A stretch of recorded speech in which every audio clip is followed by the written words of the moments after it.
Sanksi besar buat pinjol legal yang berani sebar data nasabahnya, maka akan dapat ancaman tahun ini pinjol tersebut akan ditutup. Ya, akan ditutup, izinnya dicabut, dan lain sebagainya. Benarkah demikian? Yuk kita akan bahas di video kali ini.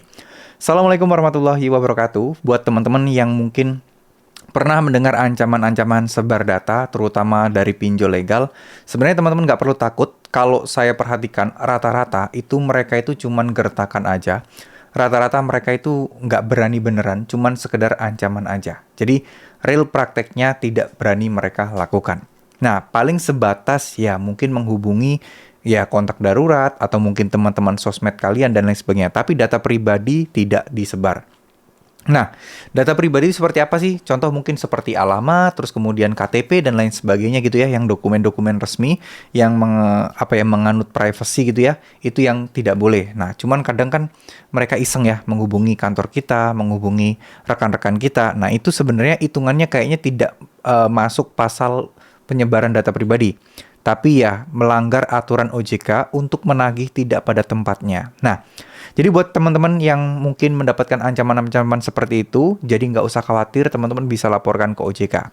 Cuman, kalau misalnya ini dibiarkan begitu aja, apakah pinjol-pinjol tadi itu yang melakukan sebar data beneran akan ditutup oleh OJK? Enggak. Jawabannya enggak. Karena OJK tidak tahu, masalah ini belum naik, masalah ini belum sampai viral, dan masalah ini belum sampai proses penyidikan. Ya, kalau teman-teman merasa datanya disebar, wajib untuk lapor.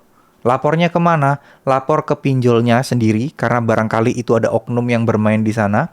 Lapor ke OJK. Kalau belum ada tanggapan, laporkan ke bikin surat pembaca ya di mediakonsumen.com atau di website-website lainnya. Atau mungkin kalian bisa ceritakan kronologinya ya mungkin di sosial media, tapi sertakan bukti-bukti biar ini tidak jadi fitnah. Dan kalian bahasanya harus terduga atau diduga, kemungkinan gitu ya, jangan sampai langsung menuduh, karena kita bisa dituduh balik untuk memfitnah dari pinjol tersebut kalau kita tidak bisa punya bukti yang pasti.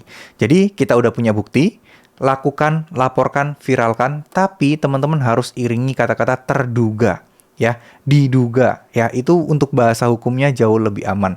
Karena kan memang kita tidak bisa dan sulit sekali untuk membuktikan bahwa pinjol ini yang menyebarkan data. Terkadang mereka itu yang bandel-bandel, yang nakal-nakal itu nggak pernah menyebutkan namanya. Dan kalaupun menyebutkan, pinjol bisa mengelak. Buktinya mana kalau orang yang menghubungi kalian itu adalah karyawan mereka? Ini sangat sulit sekali untuk dibuktikan ya. Jadi ada baiknya diduga, biarkan nanti OJK yang mengusut, biarkan nanti si pinjolnya sendiri yang mengusut.